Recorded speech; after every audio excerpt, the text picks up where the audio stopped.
You wanted the best. You've got the best podcast. The hottest podcast in the world. The Chris Voss Show, the preeminent podcast with guests so smart you may experience serious brain bleed. The CEOs, authors, thought leaders, visionaries, and motivators. Get ready. Strap yourself in. Keep your hands, arms, and legs inside the vehicle at all times, because you're about to go on a monster education roller coaster with your brain.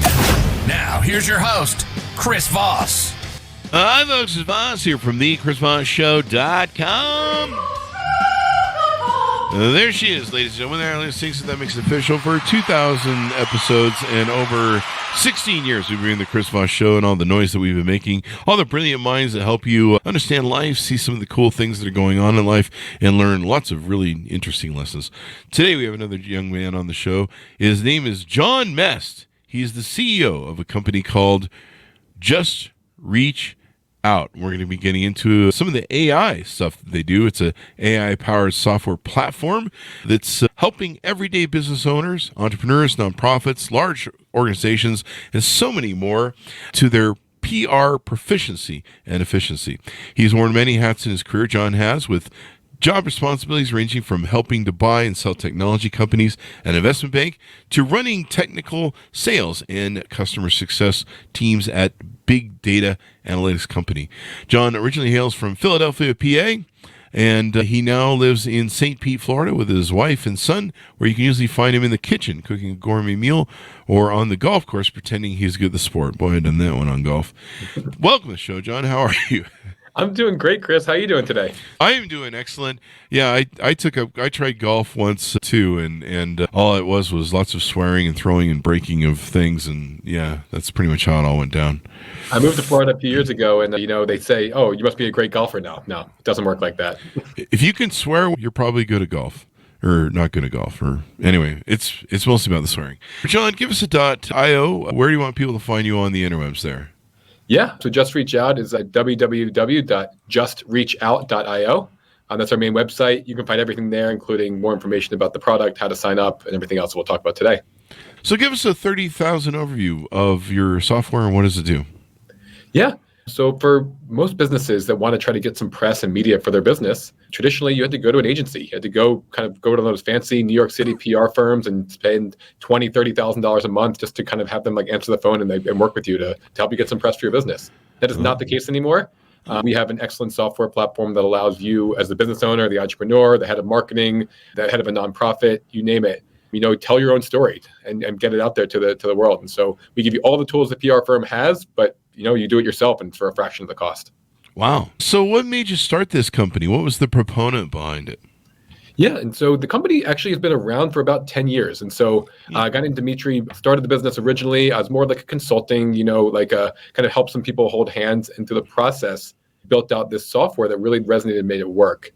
And then my team and we came in a little while ago to help kind of bring it forward to a more software technology platform that is today, AI-focused, really self-serve tool that enables, really, like I said, anybody to sign up and use it anywhere all over the world. Wow. So tell us just a little bit about yourself. People like to hear about our authors and guests. How did you grow up? What made you got into being an entrepreneur, getting someone down these roads where you were doing investment banking and all this other stuff and led you to this point? Yeah, I was a kid that grew up just outside Philadelphia. There's a few things I'd say that led me towards entrepreneurship, which I'm sure will resonate with a lot of your audience. But really, I hated authority. I didn't like having a boss, didn't having somebody tell me what to do. So that was always the first part of that story.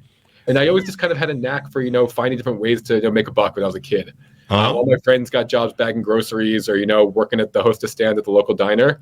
And I was like, you know what? I like baseball. I'm just going to call the commissioner of the local Little League and see if I can umpire games. I was 13 at the time. And he's like, all right, come on in. I knew the playbook better than most of the 40-year-olds that were doing the games. I was just I loved baseball. And so I showed up and I started making $30 an hour as a baseball umpire at age basically 13 or 14, while my friends were making maybe $5.75 bagging groceries. So it was just... I was making $3.35 bagging groceries and also stocking shelves and $5 a lawn, I think it was, that I would mow.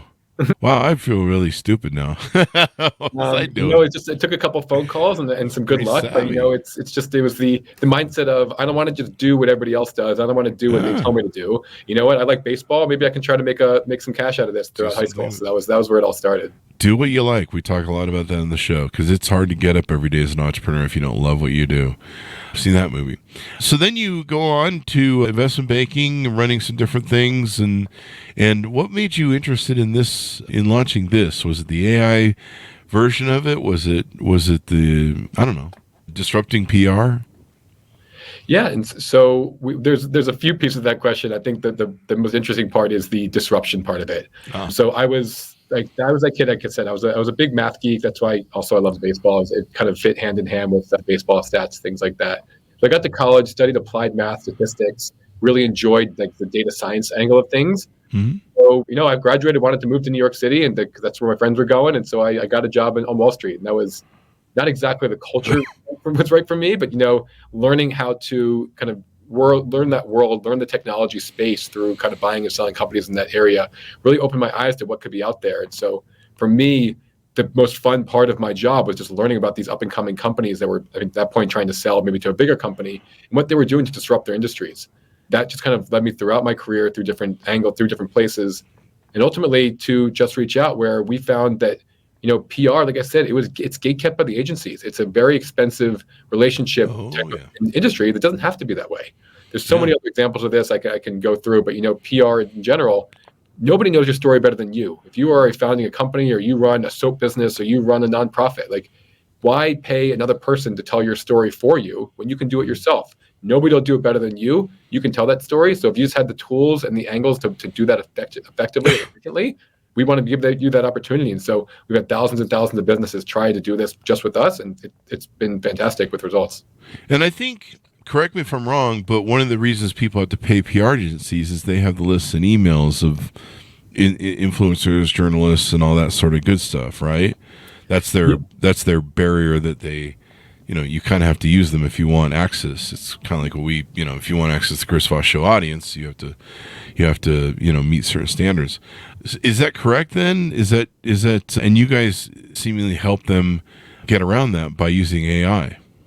So that exactly, that was the case. That was the situation. And these agencies, I mean, I'm not going to say they're useless. Like that's rude. Like they do have a purpose. Sure. They have relationships. And so if you want a relationship to a reporter or a journalist, that PR agency might have that.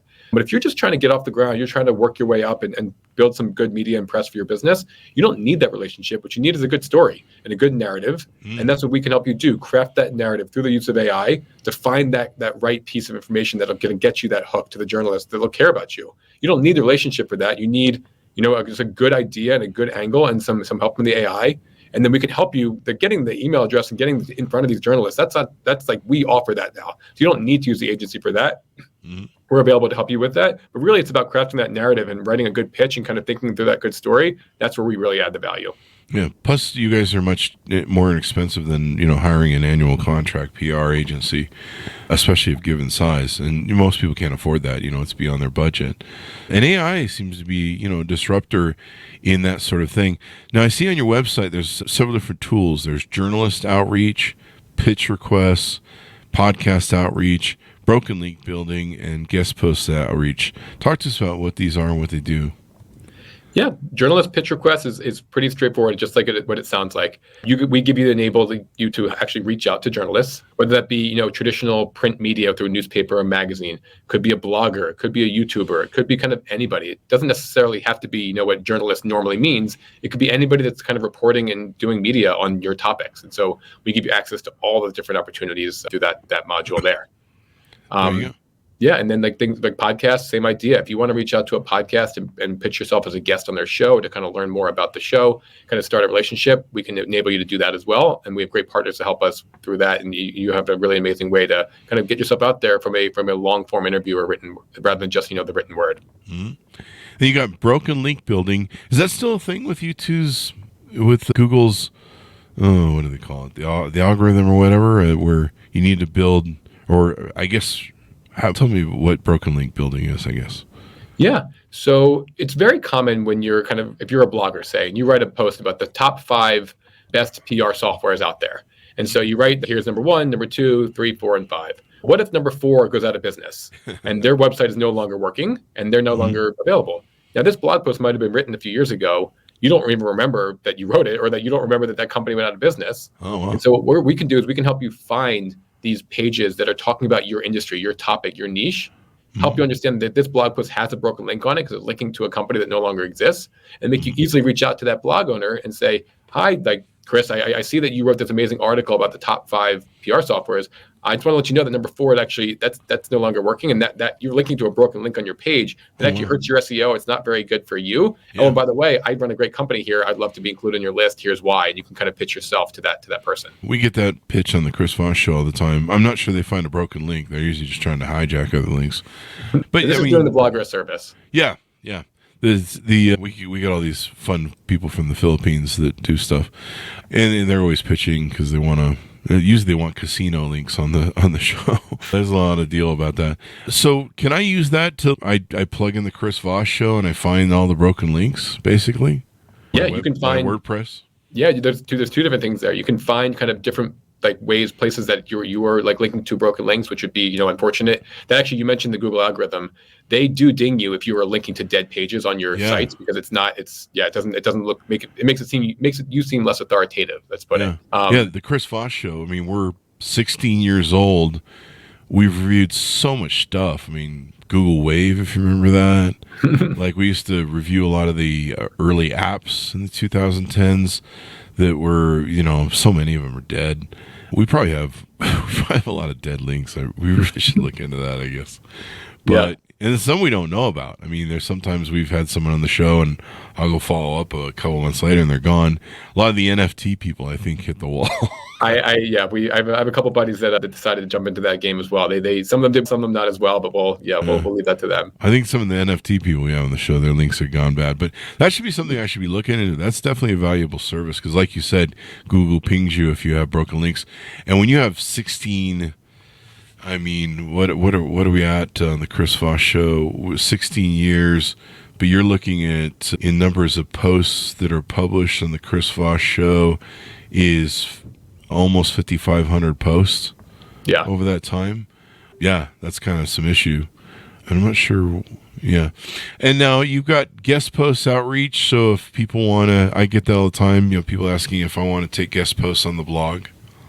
Yeah, what we've done is we don't just tell you to reach out to anybody. We curate a list of blogs that do accept guest posts. Basically, it's not just like spamming. It is really a curated way for you to write good content, develop a good kind of story angle, and you write it yourself, and then you can guest post onto those other blogs. And they're inviting, they're welcoming these opportunities because they are specifically asking and looking for people. Oh, so they opt in.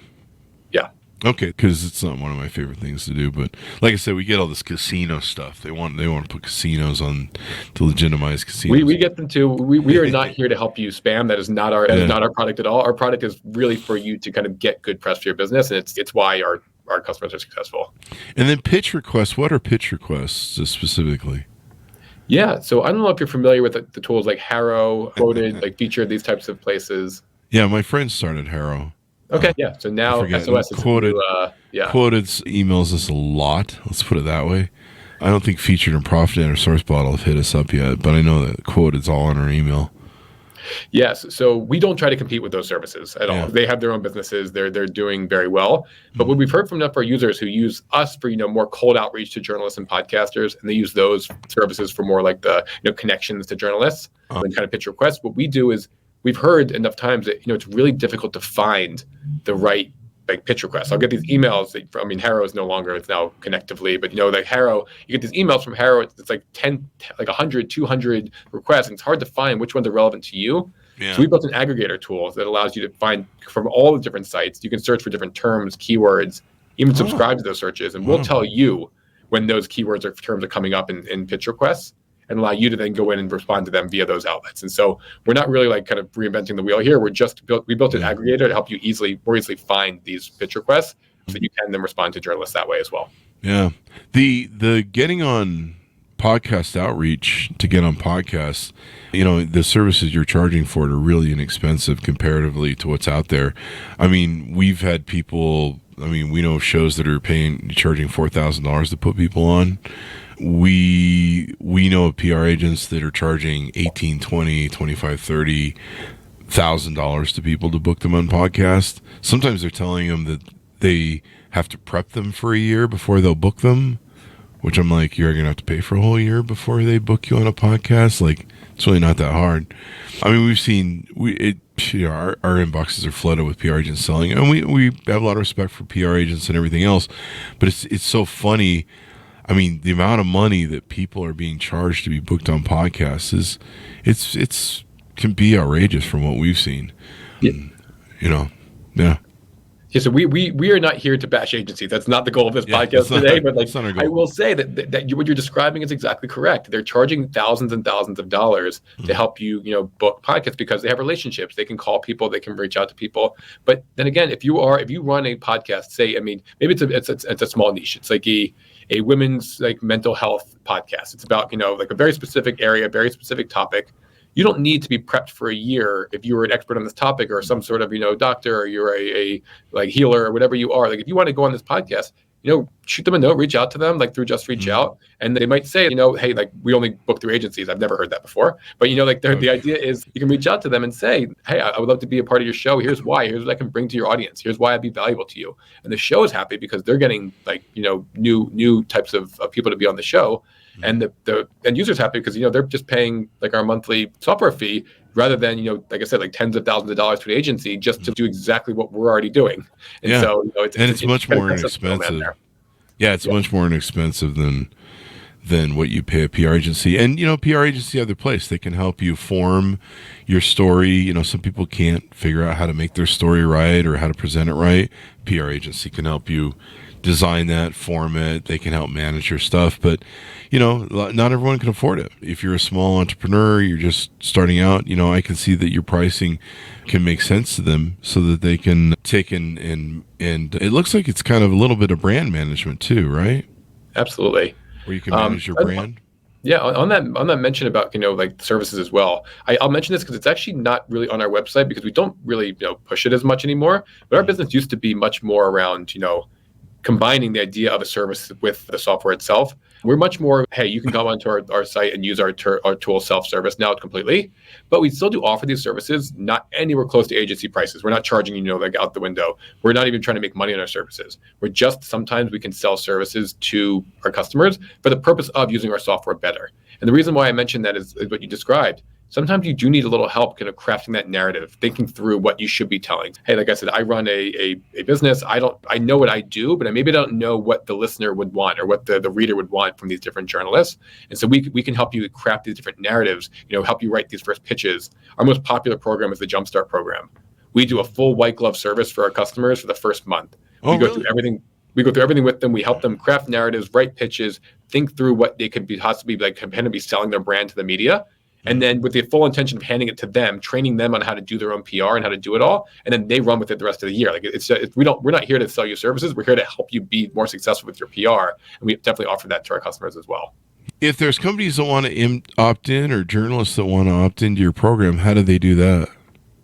Yeah, and so we help our customers reach out to really anybody they want to reach out to, and so most of the journalists our database is massive, but so we're expanding all over the world though, and so I think what's interesting about that is we have customers. We just had one a few weeks ago who wanted to reach out to a bunch of journalists in Peru and in other parts of Latin America, areas we didn't cover as well in our database. But the best part about this is that if you want to reach out to certain types of journalists, you could then just kind of state who you want, kind of put them into your list, and we'll go out there and help you find their contact information, help you get in touch with them as well. And so there's something that added service we offer to all of our customers as part of their subscription. I super like that. I'll use Muckrack for some of that stuff, trying to find contacts for stuff. It's so amazing to me how many people have books coming out and they're professors and stuff or high-end journalists. Sometimes, if they're with the Washington Post, you can find their email on the Washington Post site on their bio. But it's so amazing to me how many people I can't find an email for, I can't get a hold of. You can't offer the opportunity to come on the show or do something, and you're just like, you have a book, like you're trying to promote it and get out there, and no one can reach you.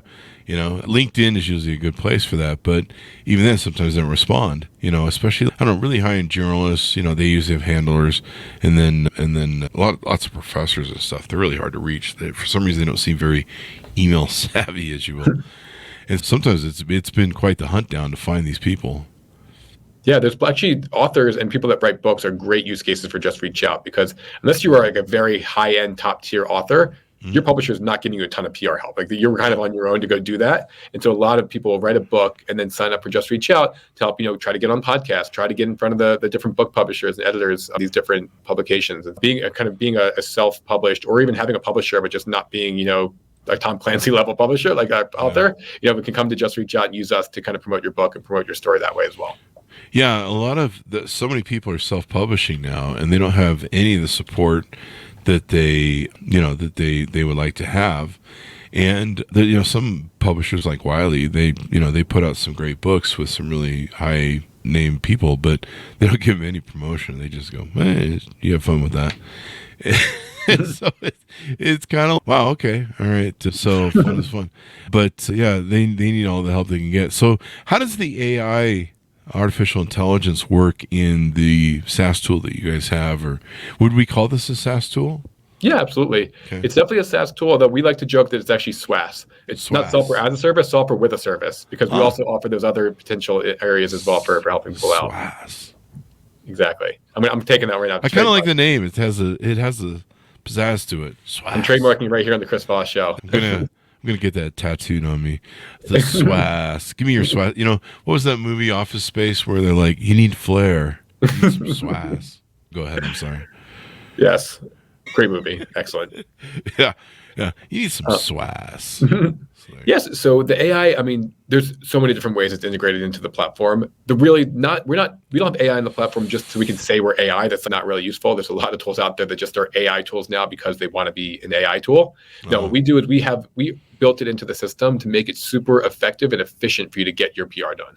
Most of our customers are, solopreneurs, small business owners, even bigger organizations, and they're running marketing, but they're running 10 other things along with PR. And so they don't have, 10, 20 hours a week to devote to PR. They have maybe 2 to 3 hours a week. So we need to make their time as efficient as possible while using the Just Reach Out platform. So what you can do is when you log in and you build out what you call your brand, like your company, you basically tell us everything you want to know. We want to know about your brand. So maybe you just wrote a book and you want to tell us all about the different features of your book, what you're writing about, what are the kind of topics you want to cover, and like different types of campaigns you can build around those different narratives. So what the AI will do is actually read it, interpret that information, and feed you, hey, this seems like a good hook to a journalist. This would be a good way to kind of get a journalist interested in your story, and here's why.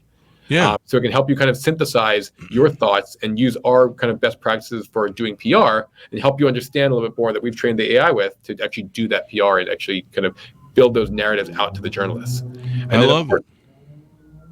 Go ahead. I'm sorry. Yeah. And then once you actually kind of get that narrative out there, you kind of think through it. We then use the AI to help you find the most relevant journalists to reach out to. So it's not just go through our database and find out who writes about, self-help books. Mm-hmm.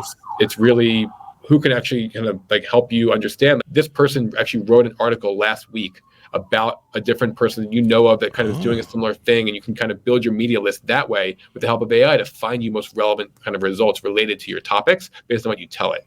And so it's not just helping you craft messaging; it's also helping you find the right journalists to reach out to actually build your campaigns around. So it's kind of throughout the process built in there. That's brilliant. That's some really great targeting there. That's really awesome targeting, because you can really drill down to what you want, find what you want.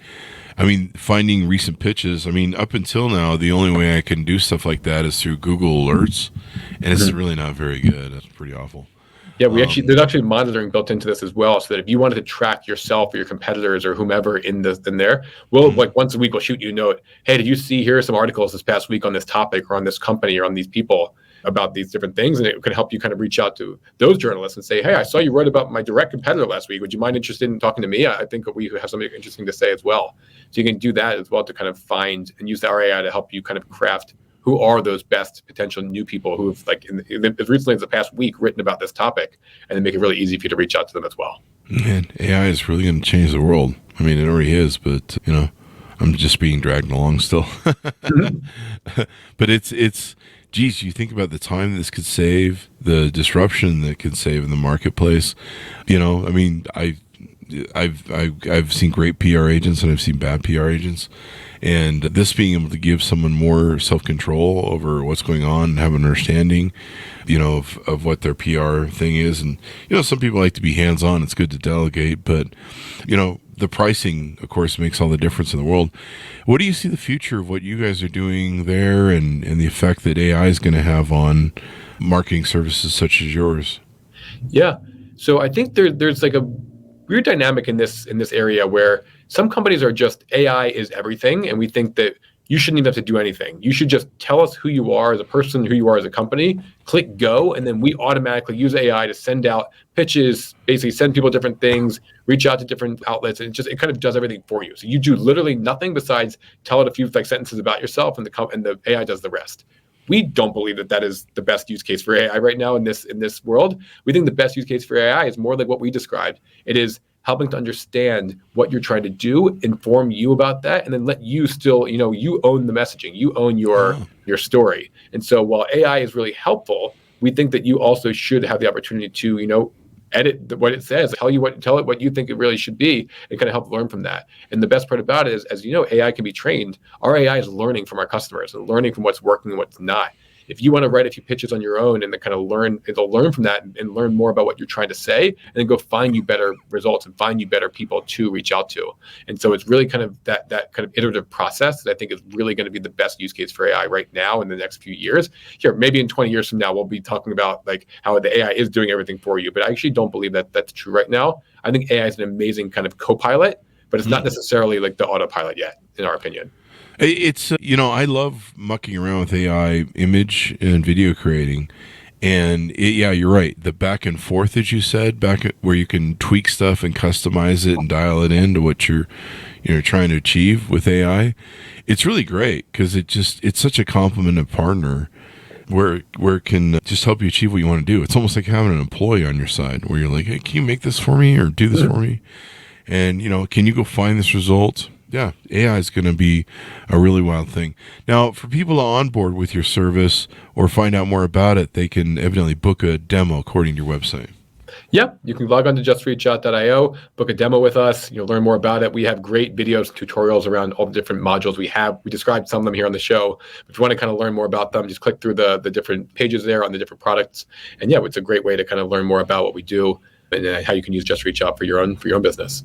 And then I think you guys offer a free trial so people can try it, I think. We do, yeah. We offer a week for free trial. I always say PR takes more than 7 days. You might not get all the results you want in Sure. 1 week, but it really can show you kind of the power of this tool, what it can do for you. You can get a lot done in a week and then, see if this is the right tool for you and then stay with us or cancel. It's up to you. It's pretty amazing, man. The future. We live in the future, folks. The future is here. Anything more we need to know about Just Reach Out before we go? Yeah, I mean, so shameless plug here for our newsletter. We were talking about like AI and how it can be really helpful to people. We actually heard from our customers, they wanted to learn more about AI in general, not just about AI in PR software. And so we actually do a great newsletter that just gives you every week, a different topic about AI. This week, actually coming out later today, is all about what you described here before about, crafting those and then going the back and forth with the AI and kind of having to learn from what you're saying. That's kind of a really nice way to do that. So where they're teaching that one this week. And yeah, and also just for the Chris Voss Show listeners, if you want to try us out, we're happy to give you a discount through Just Reach Out. So you can get half off, so 50% off your first 3 months with us. Just sign up, tell us that you heard about us from the Chris Voss Show. Or if you book a demo, just let me know. Obviously, we can put that in our notes as well, and then you'll get that half off for the first 3 months. I see on your website you have several things you can learn, so things to help people. So how to write a media pitch. That's what, we talk to people all day long about. Bring your media points to the show. How to build relationships with journalists. The Quora PR strategy. Is there a PR strategy for Quora? Is this Never heard of that yet. I guess there's an unknown rock that I have not overturned in my knowledge. Yeah, base. check out our blog. We have some great, amazing blog posts out there about different topics, as well as when you do sign up for Just Reach Out, if you scroll to the bottom left of the screen, we have a whole help center, including a PR masterclass, free of charge for our customers. So if you want to go learn, it's about PR, not just about Just Reach Out, but it's just about how to do PR better, how to write a good pitch, how to write a good story and a narrative. Check out our masterclass, broken down little bite-sized videos. It's great. Our customers love it. It's a really great way to learn more about PR. I've always been wondering what's going on with Quora lately. I mean, it's great for questions and stuff. I remember when it first came out, it was like really huge. It was one of the first like sort of unicorns at first. It just rocket shipped up, and it's kind of had a steady burn all these years. So I still use it. Still a useful tool. Do you really? Wow. Yeah. I'll have to watch your video here on the Quora PR hack and learn more about what's going on here. Maybe we have to make a bunch of articles over there. Why does the Chris Voss Show suck? Oh, it's probably the host. You know what's funny is those PR things they'll put on TikTok where they'll be like they're selling, I don't know, underwear or something. They're selling everything on TikTok now. It's almost kind of annoying. But they're selling something, whatever the product is. So let's say in this case it's underwear, and they're like, and they do these posts like, why I would never buy this underwear. You seen that? They're like, it's like alternative or opposite posts. I would never buy these underwear because they fit really well and they feel good and they're really inexpensive. And you're like, what? It's kind of interesting. You think you're going to get some trolling sort of shit slinging, and then you're like, wait, I think I just got sold the product. Did I just order something? Yeah, you got to be careful. A couple clicks, all of a sudden you're getting some fresh new $100 underwear sent to your door. There's a technique that people do that is Bob a ripoff thing. Have you seen that where they do their own? They do a post. It's usually guys who are selling courses and programs, but they'll do a pre-ripoff post in case everyone accuses them of being a ripoff. And they'll be like, "Is Bob a ripoff artist?" And then they detail what Bob does, and you think at first it's like someone's knocking Bob. So anyway, I guess it's a strategy. Listen, virality works. And so if you find a way that works, great. A lot of our customers love the old traditional way of, just telling a good story. But, if telling people you're a ripoff makes people think you're not a ripoff, then by all means, like, Bob, go for it. It's a really weird opposite day sort of thing. So give us your .io as we go out and final pitch out on how they can onboard, book a demo with you guys, et cetera, et cetera. Yeah, www.justreachout.io. You can't miss it. Top of the screen, click on book a demo. Let us, like I said, if you want to sign up and try us out on the free trial, by all means do so. Just in the box where it says where you heard about us, tell us the Chris Voss Show so we can give you your discount. And learn more about us. You can also reach me at John, Jon, at justreachout.io. By all means, I love hearing from customers. I love hearing from prospective customers. What do you want to learn more about? What do you want to do? Please, by all means, I answer every single email myself. So please do send them. Thanks, John, for coming to the show. We really appreciate it. Thank you, Chris. Man, AI is changing the world. I'm just holding on for dear life. I'm usually really good at innovation stuff, but this AI, man, it's moving fast. I'm just holding on for dear life, going, whoa, I'm getting there. But the contributes that it has. One of the things I've really enjoyed about the open AI generative whatever things is it really helps peak your creativity. And here's an example people use with what you're doing there. So when I started one of my first multi-million-dollar companies, we started with $2,000. We sent out a shotgun mail, and this is back in pre-computer days. Mm-hmm. And it was like 100 pieces of mail, and it had different segments on it. And my business partner is, we just want to do this one thing that we started the company on. We're just going to keep doing that. And I'm like, but it's not very profitable. It's really thin margins. And it's really annoying. It's 24 hours a day doing hospital blood pickup and send to lab testing. It's really a lot of high stress. And so I said, we're going to send out 10 emails and I'm going to block it between 4 or 5 different venues. And the one group of people that I never thought would be a thing were mortgage companies. Mm. And we sent out that 100-person email, and the one thing that we didn't think was going to work was mortgage companies, and they exploded, and they became our number one client base. Wow. So my point is, with some of these AI systems that are now being built, you can find niches, and you could probably find, hey, this person, build relationships with journalists. There's a lot of journalists that like me. I don't think there's any journalists that hate me. We're pretty nice to everybody. They've all been on the show. But, you can find people that really like your flavor. There's some people that really love the show, and I like talking to them and stuff. Some of them are on CNN, and having a back conversation with them about politics or whatever's going on in the world. But it gives you can play with that creativity, I guess is what I'm saying, and you can maybe open up some doors and some options for yourself by playing with the AI. That's what I really like about it. I mean, I get so creative. At one point I was like, I probably could write a novel and then create the scenes in AI. And like I started doing these designs in AI, and I was like, I could write a novel. And I could start like just scene by scene. I could draw it just like a storyboard in a movie, and then I could write it out and stuff. I don't know if it'll work, but it just juices that creative mind. Yeah, I was mentioning before, like our newsletter this week is on prompt engineering. So it's like, how do you create your prompts in the best way possible to give it what you want it to tell you? And so like when you think about creative processes, it's very important to be like, have a back and forth, have a relationship with the AI over the course of your session with it, so it knows more of what you're doing. Hey, read this thing I wrote last week, and now write in that tone. Very normal thing to do. It's like things like that you can do to, like, instead of just describing how that you want it to write, say, read these 5 writing samples, and now write in that tone. It can do that. It's like there's different ways you can kind of train it to be a little bit better about doing exactly what you want it to do. Yeah. I build a relationship with AI too. I take it out to dinner. We do Friday night dates, couples and stuff. I take it out for drinks. Make sure it's happy. You got to do those date nights. The joke that I'm always very nice. I write please. I wrote hello, exclamation. I write please and thank you in my prompts. You have to be nice, because one day if they take over, I want them to remember that I was nice from the beginning. I like that. That's a good strategy. Dun, dun, dun, dun, dun. I always think of anytime I see those Boston Dynamic dogs, or I really get thinking about it. It's always that Terminator music that comes in my head when the movie opens in Terminator 2. Dun dun dun dun. And I think the skull gets crushed by the Terminator. So as he's hunting. Your movie references are great for me. You're now in Office Space, Terminator 2. You're really killing me today. This is good. Yeah. So thank you very much, Sean, for coming on the show. We really appreciate it. Thanks for tuning in. Go to goodreads.com/Chris Voss, LinkedIn.com/Chris Voss, Chris Voss, one of the TikTokity, all those crazy, stupid places on the internet that people are always yickety-yakking. Thanks for tuning in. Be good to each other. Stay safe. We'll see you next time.